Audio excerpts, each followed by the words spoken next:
Along the banks of the Nile, where the rhythm of life depended on the rise and fall of the river, an economy emerged that was unlike any other in the ancient world. Its foundations were not coins, not precious metals, not markets in the way we imagine them today, but grain, stored in quiet granaries, measured in careful units, recorded on clay and papyrus. Grain formed the backbone of a system that sustained a civilization for more than 3,000 years. This was an economy built not on currency, but on stability. Each summer, the Nile flooded its plains, leaving behind a layer of fertile silt. Each autumn, fields filled with workers harvesting wheat and barley. And each year, the state collected a portion of this harvest as tax, a system so reliable and so deeply embedded in daily life that it shaped the power of pharaohs, the strength of temples, and the survival of entire communities. If gold symbolized Egypt's glory, grain sustained its existence. Stored in state granaries, grain became the basis of wages, payment, debt, and redistribution. Workers at temples received rations rather than coins. Craftsmen were compensated with baskets of wheat.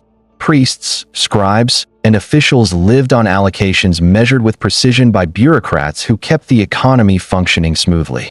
Even soldiers were fed through this system, linking economic strength directly to military stability. The temples, rising above the Nile Valley with their massive stone walls and carved reliefs, were not only centers of worship. They were economic institutions, lenders, landholders, and employers who controlled vast agricultural estates.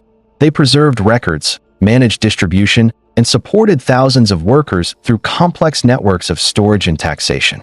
To understand ancient Egypt, one must understand the temples not only as sacred spaces, but as the quiet engines of the economy. Behind the monumental architecture and religious symbolism lay a system that made everything possible, a grain-based economy rooted in measurement, administration, and the belief that order, ma'at, depended on careful management of resources. This is the hidden story of how ancient Egypt fed itself, taxed itself, and organized one of the most enduring civilizations in human history. For ancient Egypt, the foundation of all economic life began not in palaces, temples, or granaries, but in the movement of the Nile. Each year, the river rose and fell with a consistency that shaped the framework of the entire civilization. The cycle was so predictable, so deeply intertwined with daily existence, that Egyptian time itself was organized around it. The economy, the calendar, the workloads of farmers, and even religious festivals followed the rhythm of the annual flood. The year unfolded in 3 seasons. The first was Ake, the season of inundation. Waters from the Ethiopian highlands swelled the Nile, spilling over its banks and turning fields into vast, shallow lakes. Villages became small islands. Farmers set aside their tools, waiting. Life during Ake was quieter, defined by the knowledge that the river was performing the essential work of renewal. Scribes observed the flood levels carefully, measuring them at designated points along the river. Their records determined tax expectations for the coming year. The second season, Parade, arrived when the waters withdrew. As the river receded, it left behind a layer of fertile silt, a fine, dark soil that rejuvenated the fields.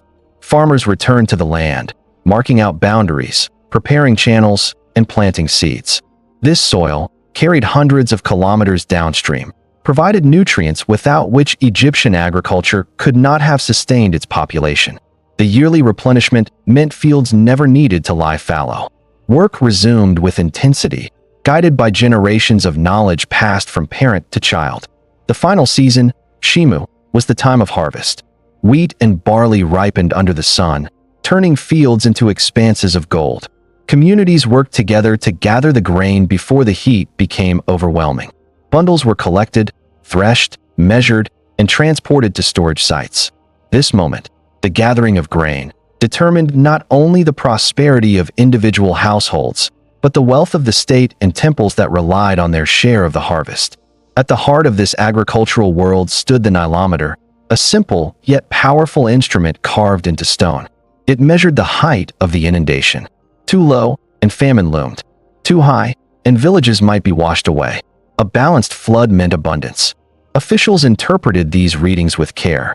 They were not merely scientific measurements. They were indicators of the economic health of the entire kingdom. The levels recorded each year determined how much grain the state could expect in taxes, how much would fill temple granaries, and how much would remain for households. The knowledge of the Nile's behavior allowed the Egyptians to cultivate a sense of continuity in their economic life. Unlike many ancient societies, which faced unpredictable rains or shifting climates, Egypt possessed a river whose rhythm remained relatively stable for millennia. This stability supported not only agriculture, but also a highly organized bureaucracy. Scribes could plan for storage, distribution, and taxation. Temples could allocate resources knowing roughly what each year would bring. Workers could be compensated with standardized grain rations measured in set units. The organization of these units formed another essential part of Egypt's economic system. Grain was measured in hekats, a volumetric measure that allowed precise recording. Workers' wages were expressed not in coinage, which was largely absent from Egyptian life for much of its history, but in these units of grain. A craftsman might receive a fixed ration each month. A state laborer building a tomb might be allocated a specified amount of wheat and barley. Even skilled administrators and priests were paid through the distribution of grain from state or temple granaries. The granaries themselves were architectural symbols of stability. Their thick mudbrick walls protected stored grain from heat and pests. Their carefully sealed ceilings preserved the harvest through the year. Some granaries belonged to the state. Others were managed by temples. Both played essential roles in storing not only food, but value. Grain accumulated here became the currency of taxation, redistribution, and official wages. It ensured that workers could be fed even during difficult years, and that the state could support large-scale projects, from pyramid construction to temple expansions. The Nile did more than supply water and soil. It shaped the social structure. Farmers formed the base of the economic system. Their labor fed the population, supported administrators, and enabled the construction of monumental architecture. Yet their work was not carried out in isolation. Irrigation channels had to be maintained. Canals required clearing. Levees demanded seasonal repairs. These tasks were organized at the village level under the supervision of local officials, creating a sense of shared responsibility for the agricultural cycle. The state's involvement in agriculture extended beyond taxation. Officials monitored fields, recorded ownership, and ensured that irrigation systems remained functional. Teams of workers could be mobilized when repairs were needed, and their compensation came from the grain collected through taxation. This circular movement of resources, from field to granary, from granary to workers, from workers back to the fields, created a self-sustaining economic system. Religion, too, was inseparable from agriculture. The Nile was personified as Hapi, a deity associated with fertility and abundance. Rituals celebrated the inundation, expressing gratitude for the life it brought. Temples played a central role in these ceremonies, reinforcing the idea that order in nature reflected order in society. The priests who conducted rituals were fed through the same grain-based economy, linking spiritual life with agricultural productivity. Despite the apparent simplicity of this system, it required constant administrative vigilance. A poor flood meant adjusting tax expectations and preparing reserves for the coming year. An abundant flood required increased storage capacity. Scribes documented field boundaries and harvest yields with remarkable precision, ensuring that each household's contributions were aligned with the state's needs. Their records on papyrus and ostraca reveal a bureaucracy as meticulous as any modern system. In this way, the economy of ancient Egypt remained intimately tied to the land, the river, and the people who depended on both. Grain was not just food, it was stability, value, and the foundation of all administrative activity. The Nile provided a predictable environment, but humans transformed that predictability into a sophisticated economic structure that endured for thousands of years. The cycle repeated itself year after year: flood, planting, harvest. And within that cycle grew the institutions that supported one of the longest-lasting civilizations in human history. In ancient Egypt, wealth did not clink like metal coins or shine like precious alloys. It sat quietly in baskets, filled granaries, and moved in steady flows from fields to storage rooms. Grain, measured, recorded, and redistributed, formed the primary medium of economic life. It paid workers, sustained temples, provisioned armies, and served as the backbone of taxation. Understanding this system reveals how a civilization could thrive for millennia without developing a widespread coin economy. The foundation of this structure rested on measurement. Egyptians developed a detailed and precise system for quantifying grain. The basic unit, the hecate, represented a specific volume, allowing officials to record allocations and taxes with clarity. Larger units, such as the car, allowed the state to track substantial quantities collected from large estates or entire districts. These measurements made grain not only a food source, but a reliable and standardized economic medium. Scribes, trained from childhood in reading and mathematics, oversaw the movement of grain through the economy. Their work involved careful record-keeping, often using ink on papyrus or carving notes onto ostraca. A single miscalculation could disrupt distribution or lead to shortages, so accuracy was essential. Lists documented the harvest from each field, the tax owed by each household, and the rations issued to workers. The administrative detail preserved in these records shows a system that functioned with remarkable efficiency. Grain flowed into storage centers shortly after the harvest. These granaries, built of mud brick and designed to protect their contents from moisture and pests, formed the physical treasury of Egypt. Some granaries belonged to the state, others to temples. Their size varied widely. In agricultural districts, large complexes with multiple silos held the collective output of entire regions. In smaller settlements, modest granaries supported local needs. Entry into a granary was governed by strict procedures. Grain arriving from fields was measured at the entrance, recorded, and assigned to specific compartments. Officials noted the name of the farmer, the quantity delivered, and the destination of each portion. Workers maintained the granaries, ventilating them when needed, checking for spoilage, and ensuring that the stored grain remained in usable condition. These structures represented the accumulated labor of thousands of households, transformed into a form of economic stability. Once stored, grain took on new functions. It became the basis of wages. Unlike many societies in the ancient world, Egypt did not rely heavily on coinage for compensating laborers until very late in its history. Instead, workers received rations, monthly allotments of wheat, barley, beer, and occasionally oil or vegetables. These rations varied depending on the type of work and the skill of the laborer. A stonemason working on a temple might receive a larger allocation than a field worker. Soldiers serving on campaigns received grain that fed both themselves and their families. This distribution gave grain an economic identity beyond food. It allowed workers to exchange surplus rations within their communities. Families could trade grain for other goods or services. Bakers, brewers, and craftsmen accepted grain as payment because it held consistent value and universal need. In this way, a system of barter emerged that functioned not through random exchanges, but through a stable, shared understanding of grain as a store of value. Temples played a central role in this redistribution. As some of the largest landowners in Egypt, they controlled vast fields, orchards, and livestock.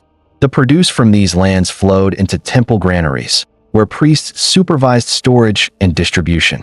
Temples supported a wide community of workers, scribes, artisans, singers, guards, and laborers, each dependent on the temple's economic activities. Grain sustained religious festivals, fed visitors, and supplied offerings. The temple economy was deeply intertwined with the state. Pharaohs granted land to temples, recognizing their role as centers of both worship and economic management. In turn, temples supported major state projects, providing food for laborers on royal tombs or public works. This cooperation created a network of economic stability rooted in the shared management of agricultural wealth. Beyond wages and temple activities, grain also supported state projects. Monumental construction, pyramids, tombs, temples, canals, required a massive workforce. Contrary to popular myths, these workers were not slaves in chains, but organized laborers who depended on a steady supply of grain rations. The granaries feeding these workers formed the logistical backbone of each project. Without grain, stone could not be quarried, transported, or carved. Laborers could not sustain the physically demanding work required in harsh climates. Grain also played a role in debt. Households sometimes borrowed grain during difficult years, repaying when harvests improved. These agreements were recorded by scribes, who specified the amount owed and the repayment schedule. Interest was often measured in additional grain. Temples frequently acted as lenders, providing rations to farmers or craftsmen who experienced temporary shortages. This system allowed families to survive fluctuations in the Nile flood and maintain continuity through challenging seasons. Yet the stability of this grain-based economy depended on careful management. A poor harvest could strain granaries, requiring redistribution of reserves and adjustments to tax expectations. State officials watched these fluctuations closely. Their ability to respond to shortages reflected the strength of Egyptian administration. When needed, grain could be transported between regions, ensuring that communities did not face starvation. Temples, with their large reserves, acted as buffers during years of scarcity. The grain economy also influenced social hierarchy. Those who controlled land, the state, temples, and wealthy estates, possessed significant power because they directed the flow of the most essential resource. Landholders employed workers, lent grain, and paid taxes that supported state functions. At the same time, ordinary farmers, though limited in their autonomy, formed the indispensable base of the system. Their labor sustained everyone above them, from priests to scribes to the pharaoh himself. Despite its complexity, the grain economy functioned with remarkable stability for centuries. Its endurance stemmed from the regularity of the Nile, the efficiency of the administrative system, and the capacity of temples and the state to coordinate their roles. Even as dynasties changed and political power shifted, the basic structure of measuring, storing, and distributing grain continued almost unchanged. For the Egyptians, grain was far more than food. It was security, value, and the material expression of a social order rooted in cooperation between land, river, state, and temple. It moved quietly through every part of society, linking the efforts of farmers in distant fields to the grandeur of monuments along the Nile. Across the landscape of ancient Egypt, temples rose from the desert with immense, orderly precision. Their pylons, courtyards, and sanctuaries were designed for worship, but their presence signified much more than religious devotion. Behind their massive stone facades lay one of the most sophisticated economic systems of the ancient world.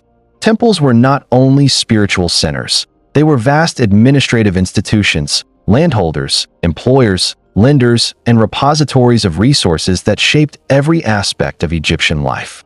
The economic foundation of temple power rested on land. Pharaohs granted large estates to temples as offerings to the gods they served.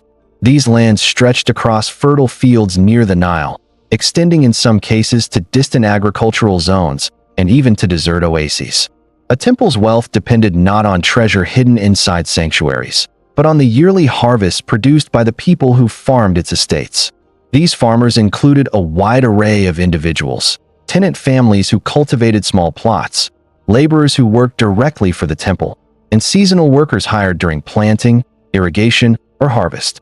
The temple provided tools, seed grain, and sometimes livestock, while farmers supplied the labor.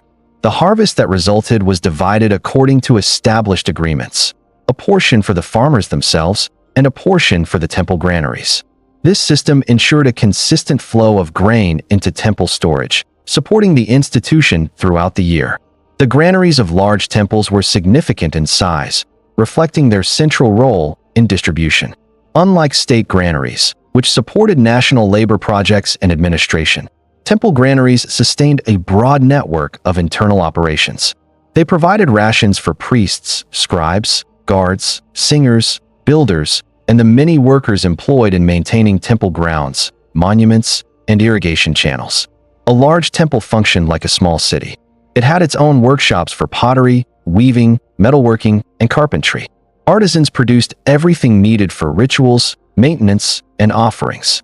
The temple also managed livestock, vineyards, and orchards. Administrators supervised each activity, ensuring that resources were cataloged and distributed efficiently. The presence of these industries meant that temples did not rely solely on external markets. They generated much of what they consumed. At the heart of temple administration were scribes. They recorded harvests, tracked expenditures, documented loans, and maintained ledgers of land use. Their records, written on papyrus or carved onto limestone, reveal a world of detailed oversight. Every delivery of grain, every distribution of food rations, and every borrowing of seed was noted with precision. This administrative clarity allowed temples to function as stable institutions capable of supporting large populations for centuries. The temple workforce extended beyond agriculture and craftsmanship. Temples required individuals skilled in astronomy, medicine, mathematics, and writing. Schools attached to temples trained scribes, teaching them not only religious texts but also administrative methods and economic arithmetic. The presence of these institutions turned temples into centers of knowledge that influenced broader Egyptian society. Their educated officials often served the state as well, bridging religious and governmental functions. Religious activity intertwined with economic life in ways that reinforced the temple's role. Rituals required offerings, bread, beer, meat, fruits, incense, all produced through the temple's economic operations. Festivities, processions, and ceremonies depended on the availability of material goods generated by temple estates. The smooth functioning of religious life thus reflected the smooth functioning of economic life. Temples also served as lenders. Because they controlled large stores of grain, they were well positioned to provide loans during difficult years. A family experiencing a poor harvest could borrow a set amount of grain, repaying when conditions improved. Interest was added according to standardized rates recorded in scribal documents. These loans helped stabilize village life, preventing short-term shortages from becoming long-term crises. In return, temples benefited from interest payments and reinforced their central role in local economies. In addition to grain, temples collected and redistributed other goods: flax for linen, oils, honey, livestock, and precious materials for ritual objects. Their storerooms held a variety of resources that circulated through the economy, supporting workers and enabling construction and artistic production. This diversity made temples less vulnerable to fluctuations in any single agricultural output. The scale of some temples, especially during the New Kingdom, demonstrates their economic importance. Temples like Karnak, Luxor, Medinet Habu, and Abydos controlled extensive lands and employed thousands of individuals. Their influence extended far beyond their walls, shaping the agricultural and administrative systems of entire regions. Records from the reign of Ramesses III, for example, describe temple holdings in extraordinary detail: lands, livestock, and labor all cataloged meticulously. The relationship between temples and the state was collaborative. Pharaohs funded temple construction and expansion, recognizing the political and spiritual importance of these institutions. Temples, in turn, supported state initiatives by supplying workers, resources, and legitimacy. When large public works were undertaken, such as canal building or tomb construction, temples contributed through their labor networks and storage reserves. This interdependence strengthened the overall stability of Egyptian society. The state ensured political unity, while temples ensured economic continuity. Even in times of political fragmentation, the economic systems of temples often remained intact, providing a sense of order amid broader disruptions. Their administrative traditions, passed down through generations, were resilient enough to withstand dynastic change. Despite their wealth and influence, temples did not accumulate resources indefinitely. Their economic systems were designed for circulation rather than hoarding. Grain flowed in from fields, moved into storage, and flowed out again as wages, offerings, and loans. The continuous movement of goods through temple channels kept local economies active. Households relied on temple employment or temple credit. Craftsmen relied on temple commissions. Farmers relied on temple grain in years of scarcity. This constant circulation reflected a broader Egyptian concept: the importance of ma'at, the principle of order, balance, and continuity. Ma'at shaped not only religious practices, but also economic ones. Temples embodied this ideal by ensuring that resources moved steadily and predictably through society. Their granaries were symbols of stability in a world where the Nile might fluctuate and political fortunes might shift. In essence, temples functioned as the economic heart of ancient Egypt, repositories of wealth, centers of redistribution, providers of labor, and hubs of administration. They shaped the rhythms of daily life, influenced the organization of agriculture, and supported the intellectual and spiritual foundations of the civilization. Behind the sacred rituals, the monumental walls, and the quiet inner sanctuaries lay a complex, efficient, and deeply integrated economic machine. And it was this machine, more than gold or treasure, that sustained Egypt across the centuries. For ancient Egypt, taxation was not simply a financial mechanism. It was the connective tissue that bound farms to villages, villages to provinces, and provinces to the state. Through taxation, the economy transformed individual harvests into collective stability. The process unfolded quietly, season after season, sustained by a network of administrators whose work ensured that the entire country functioned as a unified whole. The basis of taxation rested, like nearly everything else in Egyptian economic life, on the Nile flood. The height of the flood predicted the fertility of the coming harvest. Scribes stationed at Nilometers recorded these measurements, which in turn determined how much grain the state expected from each district. A generous flood meant higher yields and higher taxes. A poor flood reduced expectations, preventing undue strain on farmers already facing hardship. This system required careful calibration. The state needed enough grain to support its projects, but excessive taxation could damage agricultural productivity. The ability of scribes and local officials to interpret environmental signs allowed Egypt to navigate this delicate balance for centuries. Once the harvest began, the machinery of taxation moved into action. Farmers gathered wheat and barley into bundles, transported them to designated collection points, and awaited inspection. Officials measured the grain using standardized vessels, comparing the results to tax registers. These registers, maintained by scribes, documented the expected yield from each field and the portion owed to the state. Taxation was not limited to grain alone. Farms that produced flax contributed fiber for linen. Vineyards paid in wine. Herds paid in livestock. But grain remained the core, for it was the resource that could be stored reliably and redistributed across regions. Its predictability allowed the state to plan long-term projects with confidence. The collected grain entered state granaries, where it joined reserves used for multiple functions, feeding laborers, supporting soldiers, sustaining temple activity, and providing relief during shortages. The state's ability to store and manage these resources allowed Egypt to mobilize large-scale labor forces for monumental projects, from the construction of temples to the maintenance of irrigation systems.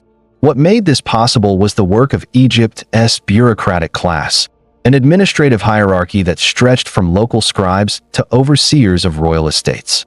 These officials managed everything from record-keeping and distribution to the logistics of transport. Their training began early. Young boys from literate families entered scribal schools, where they learned mathematics, writing, and administrative procedures. Mastery of these skills allowed them to rise to positions that shaped the economic life of the country. The daily work of the bureaucracy reflected a deep respect for precision.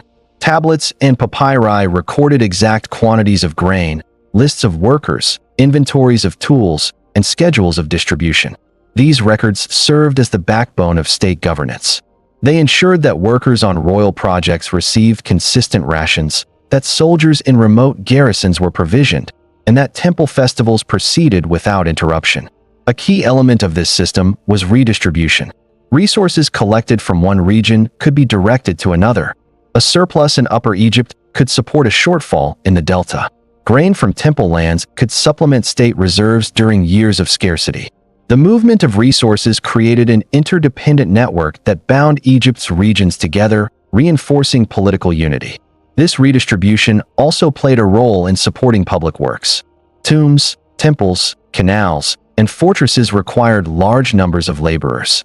These workers depended on regular rations supplied from state granaries. Their labor, in turn, contributed to the symbolic and practical infrastructure of Egypt, structures that projected power, supported irrigation, and ensured the functioning of society. Taxation extended into the realm of temple activity as well. While temples retained autonomy over their lands, they also contributed resources to state projects when required. This mutual support system between temples and the state ensured that the economy remained balanced. Temples relied on state protection. The state relied on temple resources and administrative expertise. Together, they formed a partnership that anchored Egypt's long-term stability. Taxation also shaped social relationships. Farmers lived with the understanding that a portion of their harvest belonged to the state. This relationship was not viewed purely as obligation. It was part of a larger understanding of order, ma'at, the principle of balance that governed Egyptian thought. Paying taxes meant participating in the maintenance of cosmic and social harmony. The state provided protection, irrigation management, and stability. In return, households contributed to the collective well-being. The role of scribes in this process cannot be overstated. Their ability to maintain accurate records prevented disputes, ensured fairness in distribution, and preserved the integrity of the system. In many ways, scribes formed the backbone of Egyptian governance. Their writings reveal not only economic data, but also glimpses of daily life. Complaints about delayed deliveries, notes on repairs to granaries, and instructions for workers during harvest season.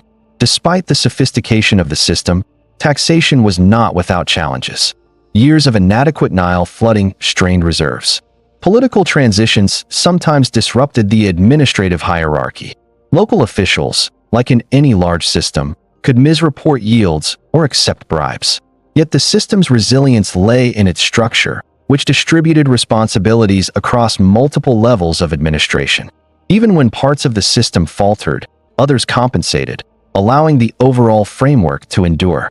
One of the most remarkable aspects of Egyptian taxation was its continuity. Over thousands of years, dynasties rose and fell, capitals shifted, and foreign powers entered the land. Yet the fundamental principles of the grain-based tax system remained largely unchanged. This stability speaks to its effectiveness. It met the needs of a society built around the Nile, and it adapted to the realities of a country where food security depended on predictable cycles of nature. By integrating environmental observation, administrative oversight, and collective responsibility, Egypt created a taxation system that supported some of the most ambitious monuments and institutions of the ancient world. The pyramids of the Old Kingdom, the temples of Thebes, the canal systems of the Fayum, all existed because grain flowed from field to granary with meticulous regularity. In this way, taxation was not simply an economic act. It was an expression of the harmony between land, river, people, and state. It transformed agricultural labor into collective strength, sustaining a civilization whose achievements still stand along the Nile. Across the length of ancient Egypt, monumental structures rise from the landscape with a clarity that has survived millennia. Temples, pyramids, tombs, obelisks, canals, and city walls, all constructed with precision and scale that continue to inspire awe. What is less visible, however, is the economic system that made their construction possible. Behind every block of limestone, behind every carved relief, behind every precisely aligned column stood a quiet yet powerful mechanism: the distribution of grain. Grain ensured that thousands of laborers could be assembled, fed, and housed for months at a time. It allowed skilled craftsmen to dedicate themselves entirely to their work. It provided the means for transporting stone, maintaining tools, supporting administrative staff, and sustaining the families of workers. Monumental construction was not simply an expression of royal ambition. It was the outcome of an economy capable of mobilizing resources with careful coordination. The process began long before a single stone was quarried. When the pharaoh announced a major building project, officials calculated the labor required and the grain necessary to support it. Granaries in nearby regions were surveyed, reserves were allocated, and transportation routes were prepared. The supply of grain determined the number of workers who could be fed and the duration of the project, shaping its entire timeline. Most of the labor force consisted not of enslaved people, as often imagined, but of seasonal workers. Farmers participated during the months when fields were flooded and agricultural work paused. Their families were provided with grain rations during their absence, ensuring that participation in state labor did not jeopardize household survival. This system allowed Egypt to harness the energy of its population without causing economic imbalance. These workers lived in temporary settlements near construction sites. Archaeological remains, like the workers' village at Deir el-Medina or the housing complexes near the pyramids, reveal organized communities with bakeries, breweries, storage rooms, and administrative offices. Daily life revolved around the distribution of rations: wheat for bread, barley for beer, sometimes vegetables, and occasionally meat. This steady supply ensured that laborers remained healthy and productive. Beer, made from barley, played a central role. It was a staple of the Egyptian diet and a major component of worker rations.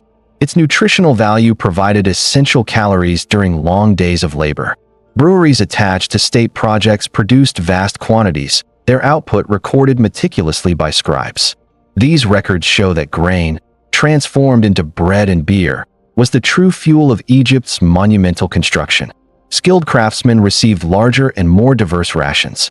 Stonemasons, carpenters, painters, and sculptors required consistent nutrition to sustain the precision of their work. Their livelihoods depended entirely on state or temple allocations. Unlike farmers, whose work fluctuated with the agricultural cycle, craftsmen worked year-round, their families supported through carefully measured rations from state granaries. Transportation formed another critical part of state labor. Moving stone from quarries to building sites required teams of workers, sleds made from wood, ropes made from flax, and, above all, food to fuel the process. Grain supported not only human labor, but also animals used for hauling materials. The logistics behind these operations reveal a system where grain flowed outward from granaries into every aspect of construction. Irrigation projects followed similar patterns. Canals and embankments needed regular maintenance to ensure that water flowed correctly through agricultural fields. When sections of a canal became clogged or damaged, labor forces were assembled to clear silt, strengthen walls, or redirect water flow.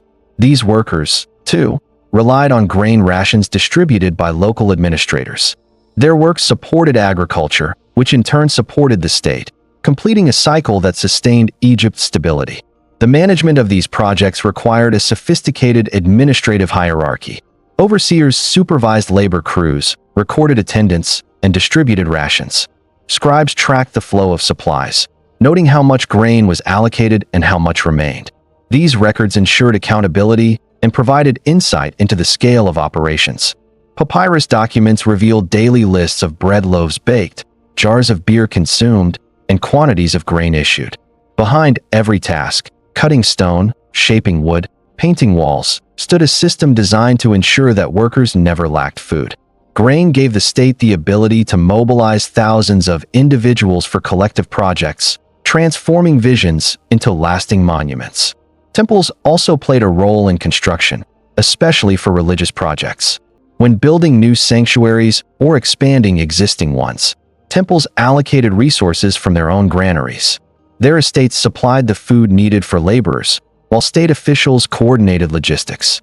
This cooperation between temples and the state strengthened both institutions, allowing them to share resources for projects that supported religious and political authority. One of the most striking consequences of this system was its continuity. Over centuries, Egypt maintained the ability to organize large labor forces because the grain economy remained stable. Even when dynasties changed or foreign powers briefly entered the scene, the system of rations, granaries, and scribal administration endured. The capacity to produce monumental architecture did not depend on extraordinary bursts of wealth, but on the slow accumulation of grain and the careful management of reserves. This continuity shaped the cultural landscape of Egypt. Temples built in different eras reflect consistent styles because the workforce and economic mechanisms behind them changed little. Even administrative practices evolved gradually rather than abruptly. The grain economy anchored society, enabling stability in religious life, political governance, and artistic expression. The power of grain extended beyond construction. Its consistent distribution reinforced loyalty to the state. Workers who participated in royal projects felt connected to the pharaoh's authority. Their families, supported through rations, experienced firsthand the benefits of state organization. This relationship contributed to the social cohesion that allowed Egypt to endure for thousands of years. Grain also played a role in military campaigns. Soldiers received rations from state granaries, carried reserves when marching, and relied on supply lines coordinated with precision. The success of campaigns often depended on the ability to maintain steady grain distribution. Military strength, like monumental architecture, rested on the stability of the agricultural economy. In viewing Egypt's monuments today, it is easy to focus on their scale and artistry. But behind each structure lies a quiet, consistent force, the economy that moved grain from riverbank fields into the hands of workers. The real foundation of temples and pyramids was not stone, but the reliable cycle of agriculture and the administrative systems that transformed harvests into productivity. Without grain, there would have been no grand construction projects, no extensive irrigation systems, no administrative apparatus capable of sustaining a complex society. Every monument in Egypt stands today not only as a testament to royal ambition, but as a reflection of the economic structure that supported it. It is here, in the connection between labor, agriculture, and administration, that we see the true engine of Egypt's enduring achievements. The quiet flow of grain, measured, stored, and distributed, transformed an agricultural society into a civilization that shaped world history. In a civilization as stable and long-lasting as ancient Egypt, it is easy to imagine an economy that ran smoothly from one century to the next. The Nile flooded, crops grew, grain filled granaries, and life followed its familiar rhythm. But beneath this stability lay a more complex reality. Households faced fluctuations in the river, unexpected shortages, and personal misfortunes that required borrowing, repayment, and negotiation. Debt, far from being a modern invention, was a quiet but constant feature of Egyptian life. The most common form of debt involved grain. When a family experienced a poor harvest, perhaps due to a low flood or a damaged field, they turned to lenders for assistance. Loans were typically measured in hecats, just like wages and taxes. The borrower received a set amount of grain and signed an agreement, often written by a scribe on papyrus or carved onto an ostracon. These documents specified the quantity borrowed, the date of repayment, and the interest owed. Temples were major lenders. Their large grain reserves made them natural sources of credit during difficult years. A farmer who borrowed from a temple might repay the loan with interest during the next harvest. Interest rates varied across periods, but many records show rates around 1/3 of the borrowed amount. Though high by modern standards, these rates reflected the risks associated with agricultural cycles. Private lending also existed. Wealthier households lent grain to neighbors, often within extended family networks. These loans strengthened social ties, but also created obligations that could last for years.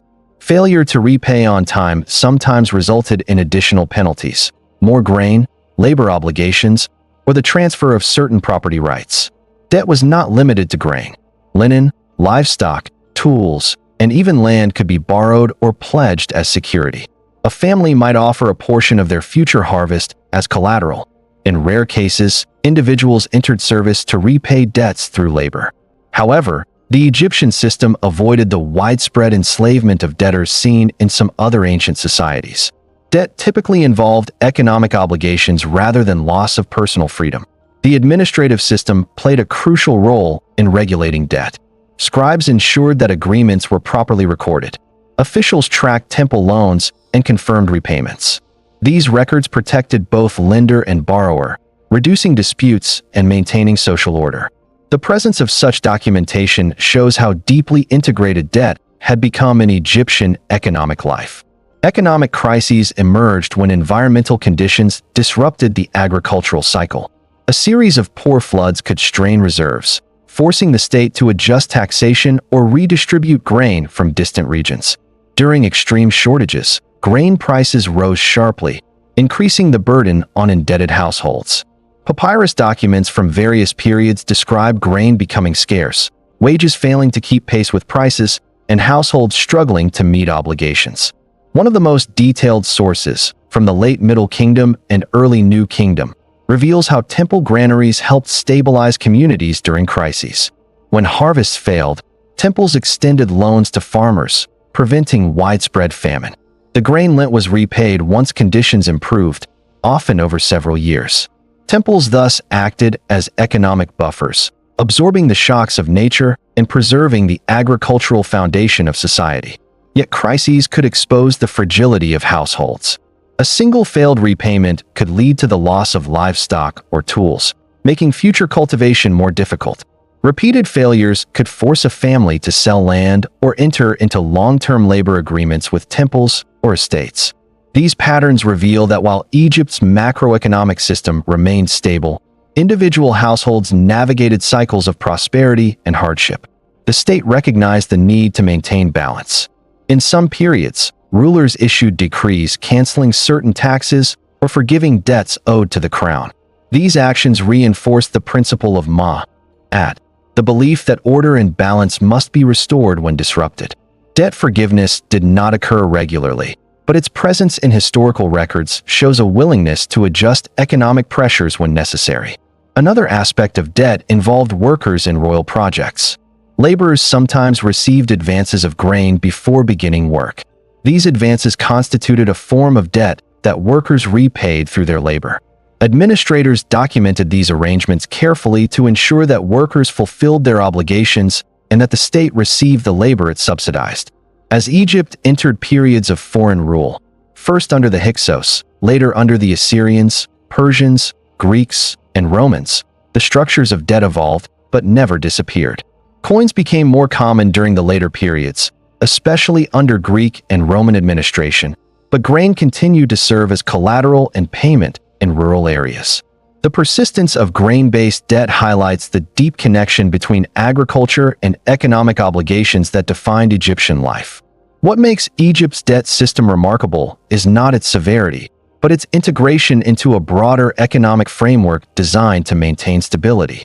Debt was a mechanism that allowed households to survive fluctuations rather than succumb to them. Temples and state institutions lent grain not to profit excessively, but to preserve the agricultural backbone upon which everything depended. Even the most monumental structures Egypt produced, pyramids, temples, and tombs, indirectly reflected the presence of debt. Workers who received grain advances depended on the reliability of this system.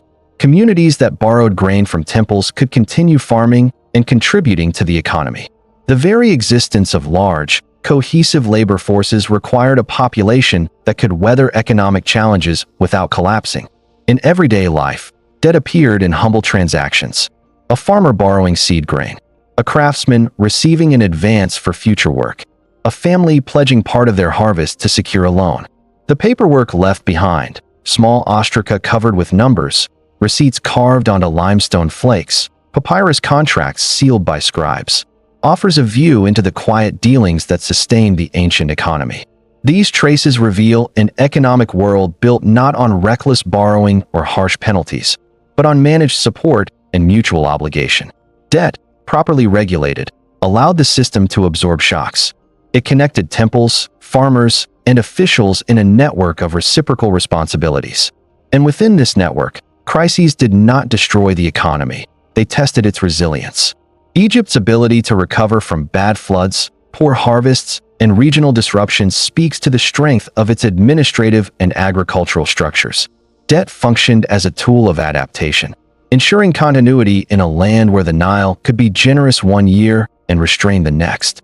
In the quiet agreements written by scribes, in the grain measured carefully at granary doors, and in the steady repayment of borrowed resources, we see the mechanisms that held Egyptian society together. Debt, far from being a hidden weakness, was one of the threads that woven into Egypt's economic fabric, enabling the civilization to endure for thousands of years.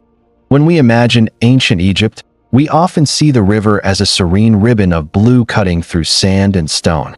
But the Nile was much more than a geographic feature. It was the economic artery of the entire civilization.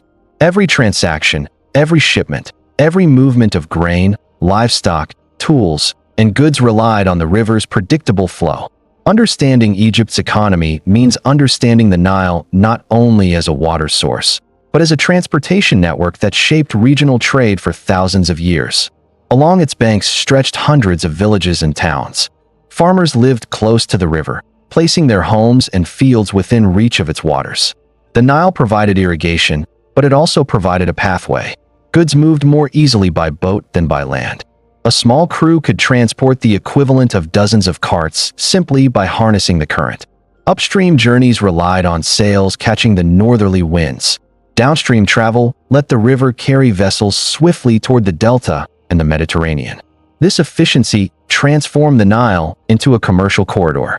Grain, the foundation of Egypt's economy, traveled from rural districts to state and temple granaries located near major settlements. Boats loaded with sacks of wheat or barley formed quiet caravans gliding along the water. Scribes recorded each shipment, noting quantities, destinations, and responsible officials. These records ensured that grain arrived where it was needed, whether to feed workers in royal projects or to supply temple households. But grain was only part of what moved along the river.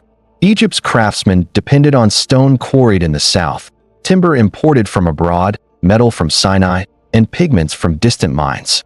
Boats carried limestone blocks from Tura to construction sites at Giza. They transported cedar from Lebanon, prized for its durability, to shipbuilders and carpenters. Copper and gold flowed from Nubia and the eastern desert. The river allowed these materials to be distributed evenly through the country, supporting industries from pottery to shipbuilding to monumental construction. Regional trade extended beyond Egypt's borders. Merchants from Nubia brought incense, ivory, animal skins, and gold. Caravans from the Sinai delivered copper and turquoise. Trade with the Levant introduced oils, wine, and fine textiles. Egyptian grain, linen, and papyrus traveled in the opposite direction. Though Egypt was largely self-sufficient in food, it depended on imported materials to support crafts, rituals, and luxury production. These exchanges formed complex connections between Egypt and neighboring cultures. Markets flourished around river ports. Small towns developed docks, storage areas, and administrative offices. Villagers brought surplus goods, vegetables, fish, pottery, to trade locally. Temples engaged in commerce as well, exchanging goods produced on their estates for items needed in rituals. The state monitored these exchanges to maintain order and ensure the smooth flow of essential resources. Transportation along the Nile required specialized knowledge. Boat builders crafted vessels suited for the calm river waters, long, narrow hulls for speed and stability, reed boats for lightweight transport, wooden barges for heavy cargo. Oarsmen and sailors trained to navigate currents, winds, and seasonal fluctuations. Their skills were integral to economic life. Without them, the movement of goods would have slowed, undermining the delicate balance of the economy. During the flood season, navigation changed. As fields filled with water, boats could sometimes travel across areas normally used for agriculture. Temporary channels formed, allowing faster movement between villages. Communities adapted to these seasonal shifts, transforming the landscape into a network of waterways. Farmers, craftsmen, scribes, and traders adjusted their schedules to the river's pulse. Trade also shaped social relationships. Merchants interacted with farmers, temple officials, and state administrators. These interactions required trust, record-keeping, and standardized units of measurement. Grain was measured in hekats. Linen was measured by length and weight. Copper ingots had accepted shapes and sizes. This standardization allowed goods to be exchanged without confusion, a crucial feature of a functioning economic system. The organization of regional trade reflected the same administrative precision seen in taxation and labor management. Boats departing from major ports carried sealed documents indicating cargo, ownership, and intended destination. Officials at receiving ports checked these records, ensuring that goods arrived intact. This system minimized theft and loss, protecting state and temple resources. The Nile also supported communication. Messages traveled with boats, linking distant regions to the administrative centers. Orders from the pharaoh, reports from provincial governors, and updates on harvests moved swiftly along the river. This rapid communication strengthened political unity and allowed the state to respond to emerging needs. The Delta region played a unique role in trade. Its multiple branches and marshlands connected Egypt to the Mediterranean world. Ports emerged near the coast, some ancient, others shifting over time as the Nile altered its course. These ports enabled international trade with Cyprus, the Levant, and later with Greek and Phoenician merchants. Goods from across the Mediterranean entered Egypt through these channels, integrating the country into broader trade networks.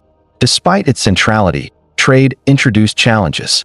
Poor floods could disrupt the movement of goods by lowering water levels. High floods could damage docks and storage facilities. Political instability could interrupt communication between regions. Yet the overall system proved resilient. The consistency of the river and the strength of administrative structures ensured that disruptions were temporary rather than catastrophic. Even luxury industries depended on this network. Gold from Nubia supported jewelry workshops. Exotic oils and perfumes from the Levant found their way into temples and elite households. These goods reinforced social hierarchies, highlighting the difference between common households and elite estates. At the same time, everyday markets ensured that households throughout Egypt had access to the basic goods they needed. One of the most astonishing features of Egypt's trade system is its longevity. For more than 2,000 years, the Nile served as the primary transportation route. Dynasties changed, capitals shifted, and foreign powers arrived, yet the economic logic remained the same. The river's consistent flow and Egypt's administrative capacity allowed regional trade to operate with continuity unmatched in most ancient societies. Trade also supported cultural exchange. Ideas, technologies, religious practices, and artistic styles traveled alongside goods. Egypt adopted new methods of metalworking from the Near East, introduced new crops from neighboring lands, and incorporated foreign symbols into its art.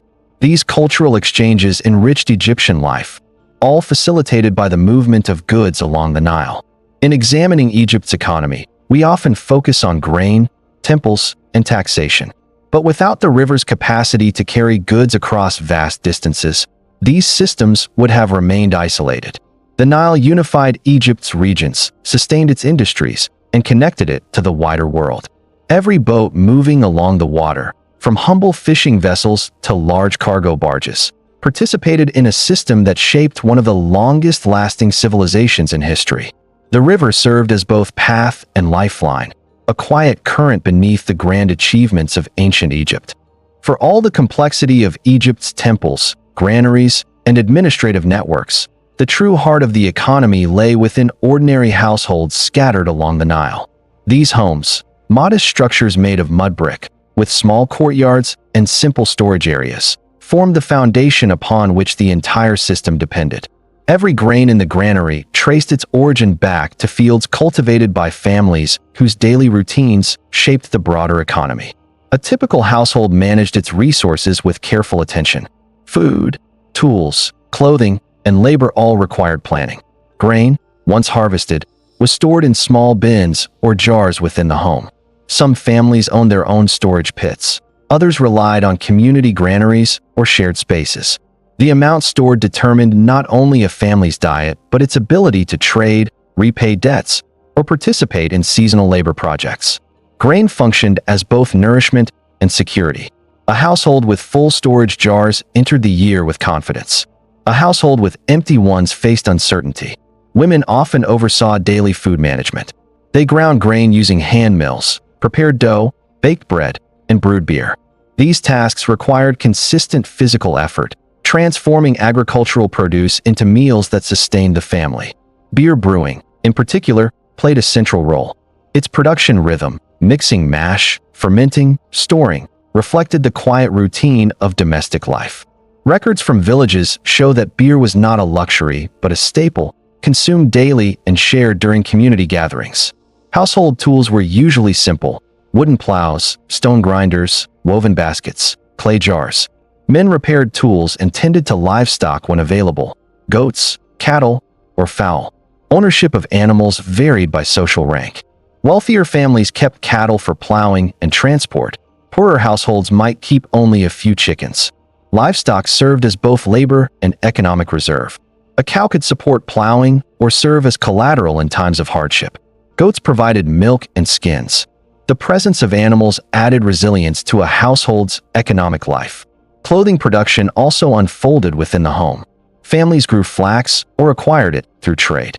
Women spun thread, wove linen, and mended garments. Linen functioned not only as clothing, but as a trade good. Certain households earned extra income by weaving for neighbors.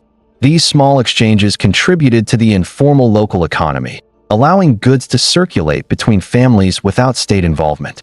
Children participated in household work from an early age. Boys learned farming techniques, animal care, and basic craft skills. Girls learned weaving, grinding grain, and managing food supplies. Daily routines taught practical knowledge that ensured continuity across generations. This continuity formed a quiet backbone of Egypt's long-lived culture. Households also interacted with broader economic structures. Taxes collected by the state required careful preparation.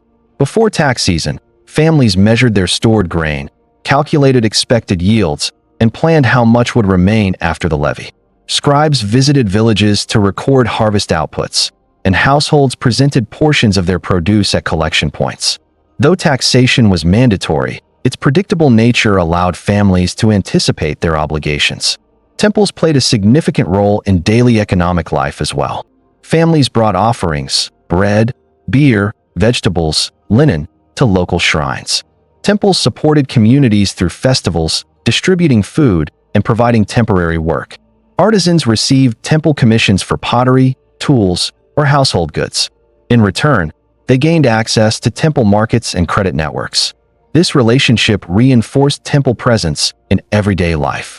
Local markets served as hubs of exchange. Families sold vegetables, fish, pottery, or woven goods. They purchased items they could not produce themselves: metal tools, oils, perfumes, or fine textiles. Market days brought together farmers, artisans, merchants, and travelers. Goods circulated through simple barter or through grain-based payments. Measurements remained consistent: hecats for grain, deben for weights, ensuring fairness. Households also had to navigate moments of strain. Low floods threatened food security. Sickness could reduce a family's labor capacity. Unexpected obligations, repairs, livestock losses, or debt repayments forced difficult decisions. In such moments, households turned to neighbors, temple granaries, or local officials for support. Mutual assistance formed an important part of rural life. Communities helped each other harvest crops or repair canals. These networks softened the impact of misfortune. The effects of debt appeared most clearly at the household level. Families pledged part of their harvests as collateral. They borrowed seed grain to ensure the next planting season remained productive. When repayments lagged, households might lease part of their land or agree to temporary service for a temple estate. These arrangements reflected economic interdependence rather than exploitation.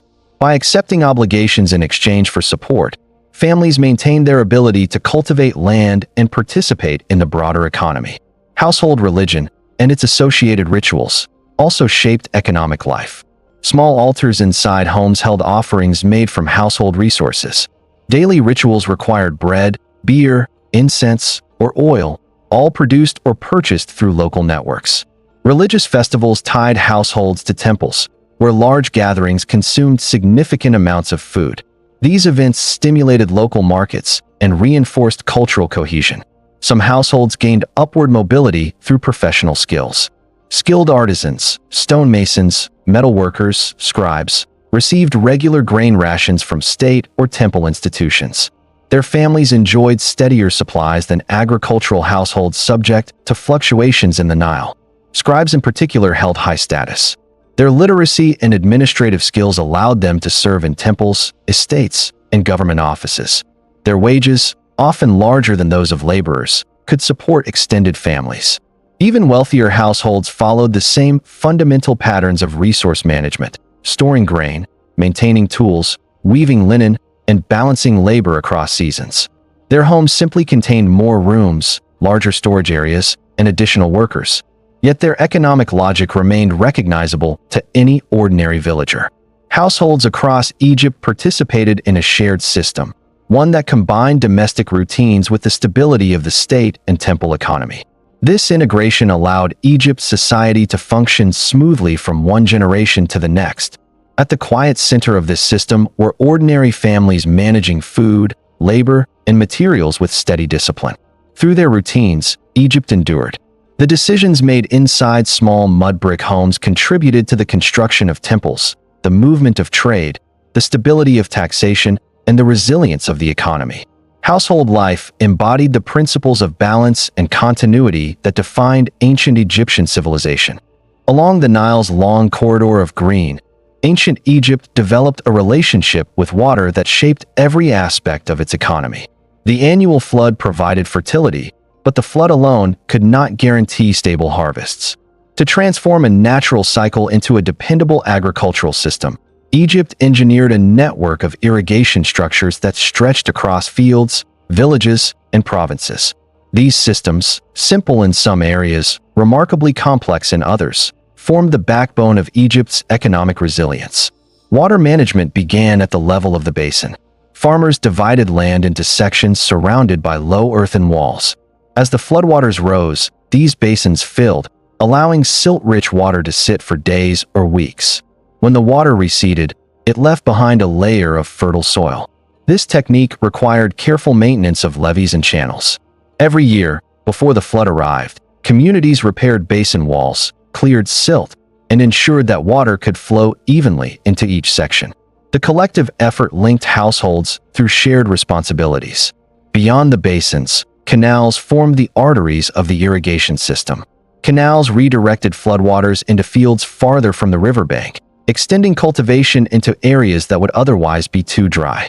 The largest canals required teams of workers organized by local officials. These workers dredged channels, strengthened embankments, and carved new paths when older canals silted up. The state often coordinated these projects, providing oversight and distributing grain rations to laborers. Smaller canals and ditches branched off from main waterways, reaching individual fields. These channels allowed farmers to regulate water flow, opening and closing sections based on the needs of specific crops. Control of water was a daily task during planting season. Too much water risked drowning seedlings. Too little threatened the harvest. Farmers used simple tools, wooden gates, bundled reeds, and shallow trenches to guide water precisely. Dikes and embankments played an essential role in preventing uncontrolled flooding.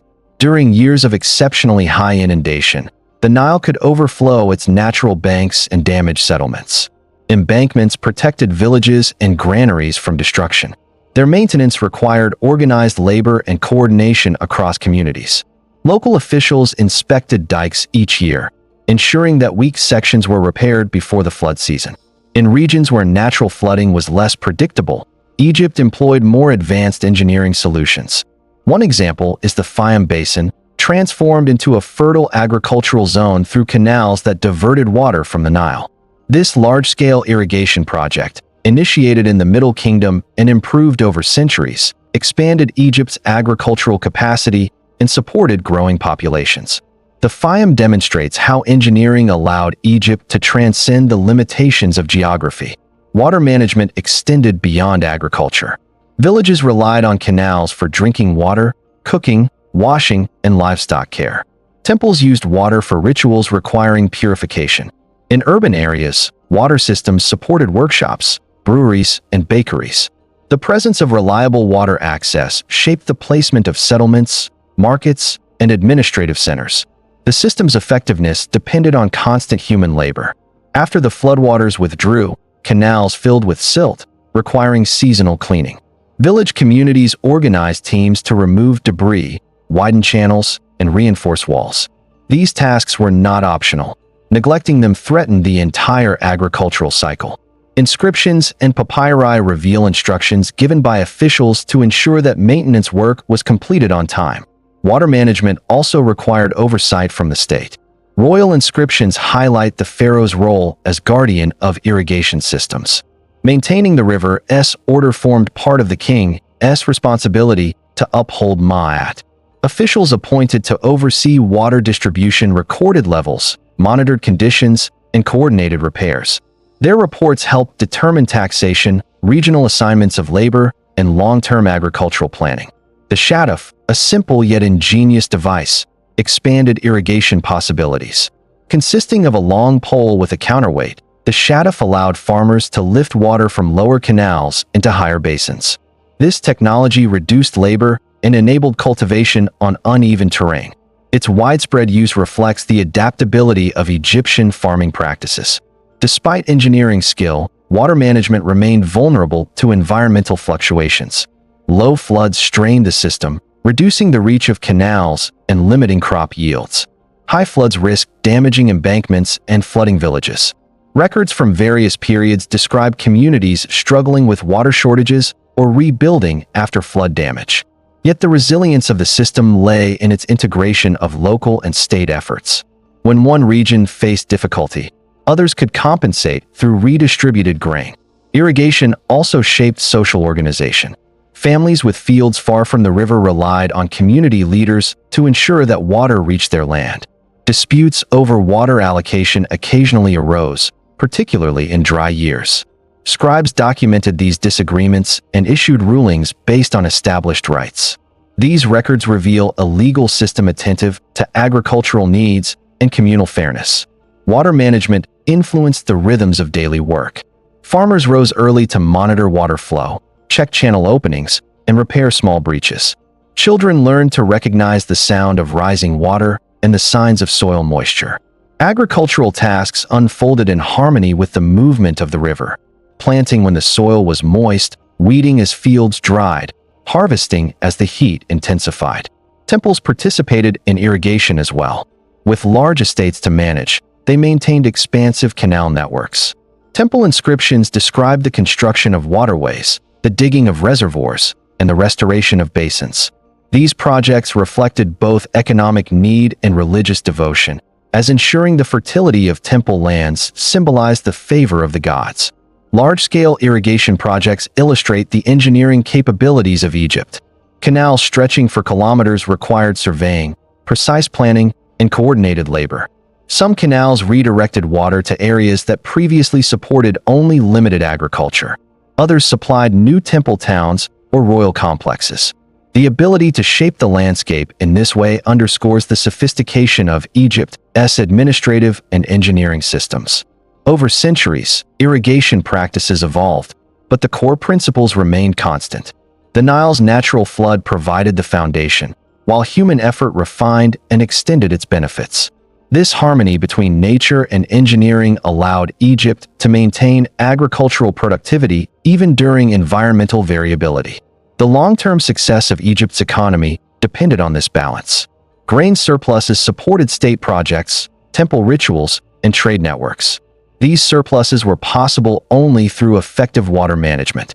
Without functioning canals, basins, and dikes, the fields would not have produced enough to sustain the population. In examining Egypt's irrigation system, we see not only a technical achievement, but a social one. Communities worked together to maintain common resources. Officials coordinated labor across regions. Farmers adapted techniques to local conditions. This cooperation reflects the broader ethos of ancient Egypt, a commitment to order, balance, and continuity. Water shaped Egypt's identity. It carved its geography, sustained its economy, and supported its culture.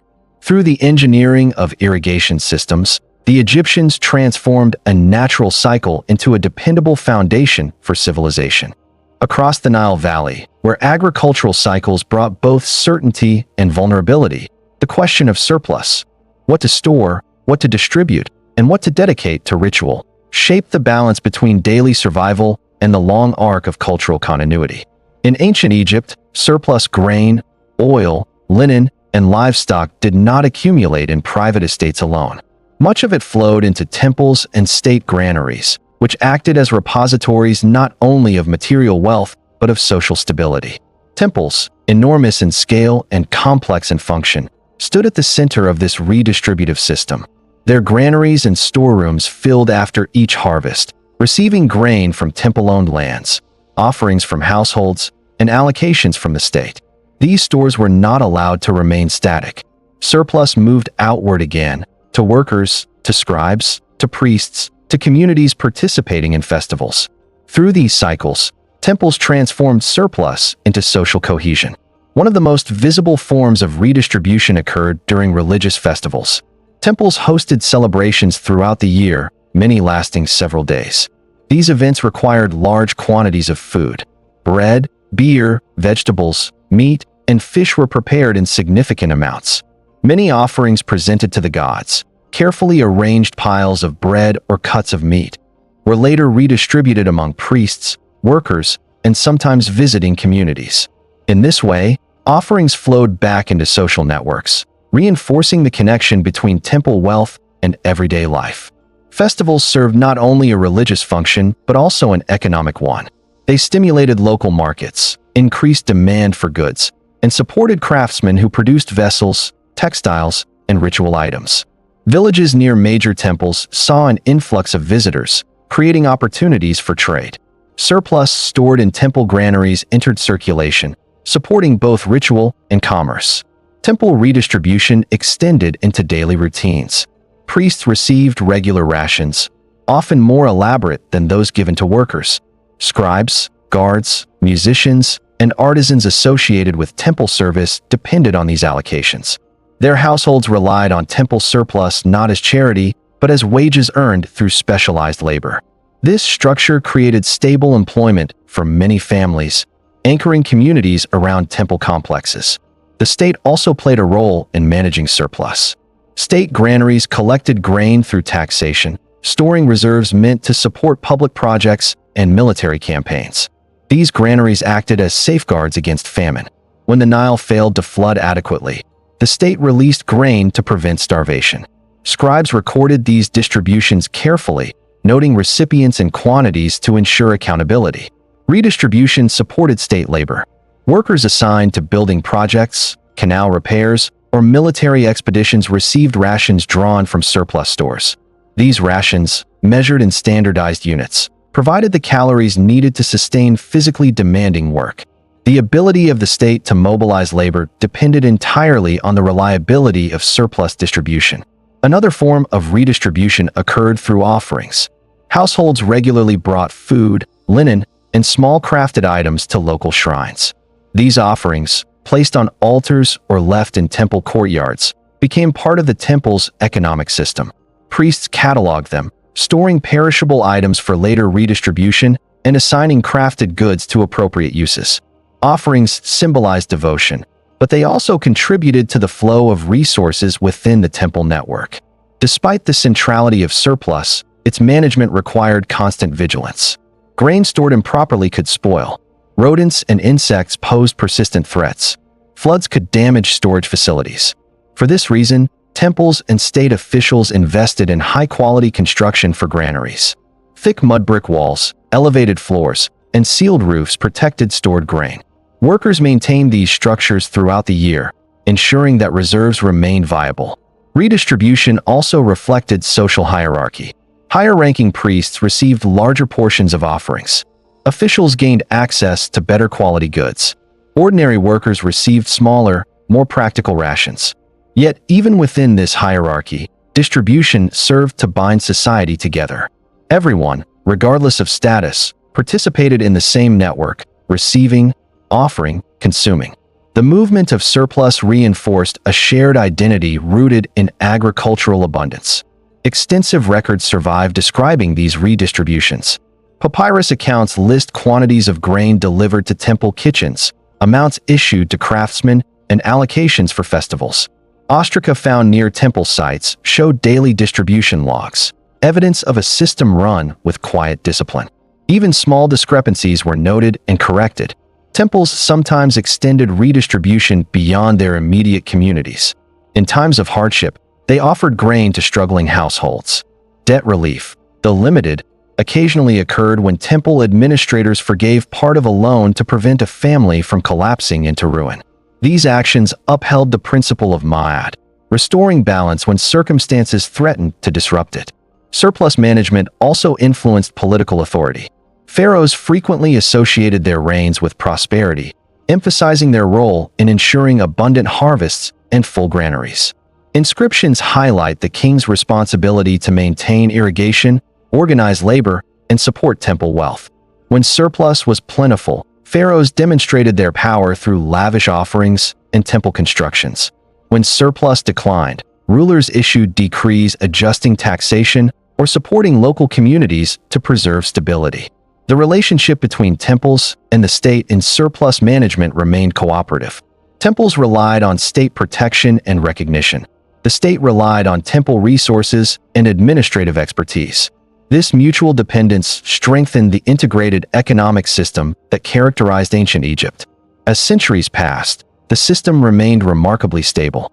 Foreign rulers, Persians, Greeks, and later Romans, adapted the existing structures rather than replacing them. They recognized the efficiency of Egypt's surplus management, preserving granary networks, scribal administration, and temple redistribution. Even as coins became more common under Greek and Roman rule, grain surplus remained central to rural life. The endurance of these practices speaks to their effectiveness. Surplus was not allowed to stagnate. It moved through temples, state institutions, households, and villages. It supported workers, nourished communities, and upheld religious tradition. Through redistribution, ancient Egypt maintained social cohesion and economic stability even during periods of environmental stress. In gazing at the temples of Karnak, Luxor, or Abydos today, one sees stone monuments that appear timeless. But within their walls once flowed a continuous stream of food, textiles, and materials, quiet evidence of a civilization organized around the movement of surplus. These goods ensured that rituals continued, labor persisted, and communities remained connected. Behind the grandeur of Egypt's monuments lay a subtle but powerful truth. A civilization endures not only through great works, but through the steady redistribution of its abundance. Surplus, managed with discipline and devotion, allowed Egypt to flourish across millennia. Across ancient Egypt, from the quarries at Aswan to the workshops of Thebes and the fields near the Delta, a vast workforce sustained the civilization's economic life. This workforce did not operate chaotically. It functioned through systems of scheduling, rationing, skill distribution, and administrative oversight that transformed individual laborers into coordinated units.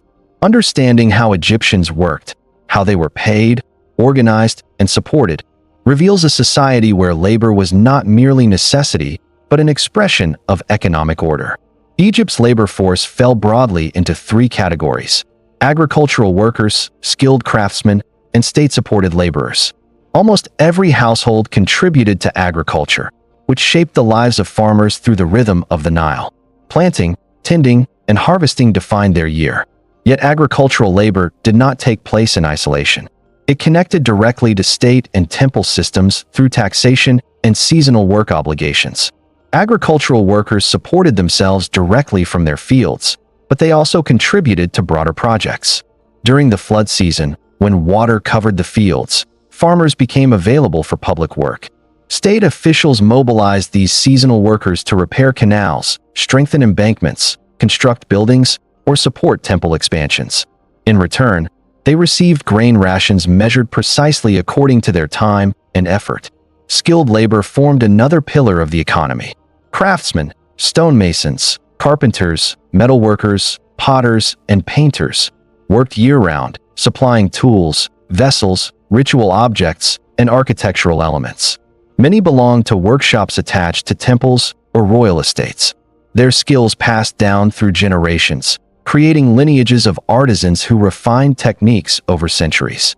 These workers received regular grain wages, oil allowances, and sometimes additional rations when engaging in particularly demanding tasks. The village of Deir el-Medina, built to house workers constructing royal tombs, provides the clearest glimpse into Egypt's professional workforce. Its residents included artisans tasked with carving, painting, and designing tomb interiors. They lived in planned houses, received monthly grain rations, and recorded disputes, work schedules, and ration shortages on ostraca. Their records show a community supported by predictable wages that enabled them to focus entirely on their craft. Work was organized into 10-day weeks with 2 days of rest, and teams divided tasks based on skill. Draftsmen sketched outlines, sculptors carved details, painters added colors. State-supported laborers, those working on canals, temples, or building sites, received rations that reflected their roles. Standard distributions included wheat for bread and barley for beer. Workers performing heavier labor sometimes received extra allocations. These rations extended not only to laborers, but also to their families. The state recognized that supporting households was essential for maintaining a reliable workforce. Grain flows from granaries into homes served as wages, nourishment, and reassurance. Scribes played a central role in coordinating labor. They recorded attendance, measured rations, and documented the progress of work. Their administrative skills ensured that large projects, whether a temple construction or a canal repair, remained organized. Scribes also settled disputes among workers, tracked injuries or absences, and maintained logs that allowed smooth transitions between labor cycles. Work in Egypt was often tied to religious and seasonal rhythms. Many tasks began with rituals invoking protection or success. Quarrying limestone, carving statues, or digging canals involved offerings and prayers. These practices reinforced the belief that work contributed to maintaining ma'at, the principle of order and balance. Labor had both practical and symbolic meaning. Payment in grain created a unified wage system across professions. A scribe's salary, a carpenter's wage, or a brewer's compensation could all be expressed in hekats. This consistency allowed the state to manage labor widely dispersed across the Nile Valley. It also enabled workers to trade or store surplus rations, strengthening local economies. In addition to grain, wages occasionally included clothing, tools, or housing. Workers involved in long-term projects often lived in state-provided settlements. These settlements contained bakeries, storage rooms, wells, and administrative buildings. Archaeological remains show evidence of planned streets and standardized housing units, indicating deliberate organization. Workers received not only payment, but infrastructure. The discipline of labor was essential for ambitious construction projects. Building a temple required coordination between quarry workers extracting stone, transport crews floating blocks along the Nile, and skilled artisans shaping and decorating the structure. Each stage depended on the previous one. Grain wages sustained these interconnected efforts, ensuring that workers remained healthy and motivated. Yet labor was not without challenges. Records from Deir el-Medina document ration shortages, worker strikes, and complaints directed at officials. These incidents, though infrequent, reveal the pressures faced by administrators to maintain adequate supplies. When grain deliveries were delayed, workers did not hesitate to voice concerns. Their ability to protest demonstrates that laborers possessed recognized rights within the system. Labor also influenced social mobility. Skilled craftsmen and scribes enjoyed higher status than agricultural workers.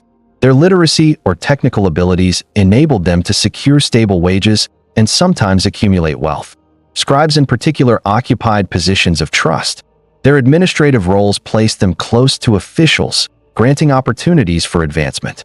Yet, despite differences in rank, all labor contributed to Egypt's economic structure. Temples served as major employers. Their estates required laborers for farming, herding, and irrigation. Their workshops employed artisans producing ritual goods.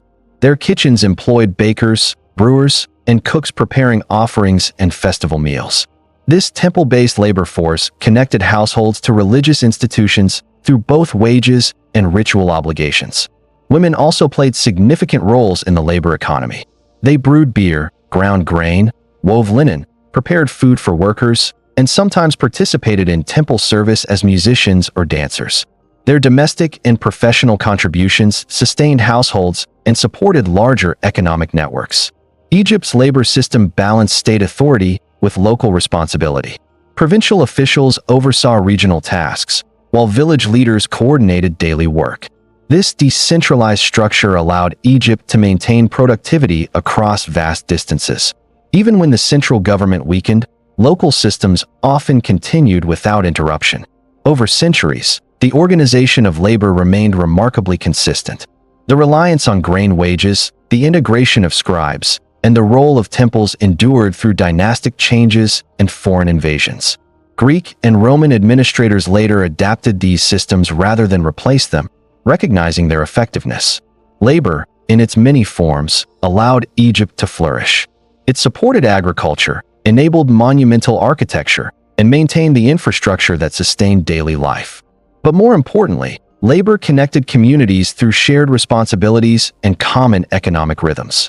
The workers who quarried stone, harvested grain, painted tombs, or dredged canals participated in a centuries-long tradition of cooperation that defined the civilization. Through their hands, the economy moved forward. Through their efforts, monuments rose. And through their discipline, Egypt remained one of the most enduring societies in human history. Across the long sweep of the Nile Valley, the economy of ancient Egypt unfolded with a steadiness that few civilizations have ever matched. Its foundations were simple: the predictable rise of the river, the careful management of grain, and the disciplined coordination of human labor. Yet from these simple components emerged a system of extraordinary resilience, capable of supporting monumental architecture, complex administration, extensive trade networks, and a deeply rooted cultural life that endured for thousands of years. The Egyptians understood that prosperity depended on balance. The rhythms of the Nile shaped the rhythms of society, and every season brought responsibilities that linked households, officials, temples, and the state into a single economic organism. Grain moved from field to granary, from granary to worker, from worker to temple, and back into the community. Nothing remained still. Surplus circulated, sustaining both daily life and the grand projects that defined Egypt's visual legacy. Temples functioned not only as spiritual centers, but as economic institutions.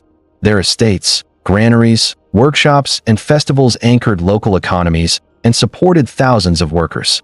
The state, through taxation and redistribution, ensured that resources flowed where they were most needed, to public works, to military garrisons, to regions facing shortages. Scribes, with their disciplined record-keeping, preserved order in a system dependent on precision. Households formed the quiet core of this structure. The management of food, labor, tools, and clothing inside small mud-brick homes made possible everything that happened beyond them.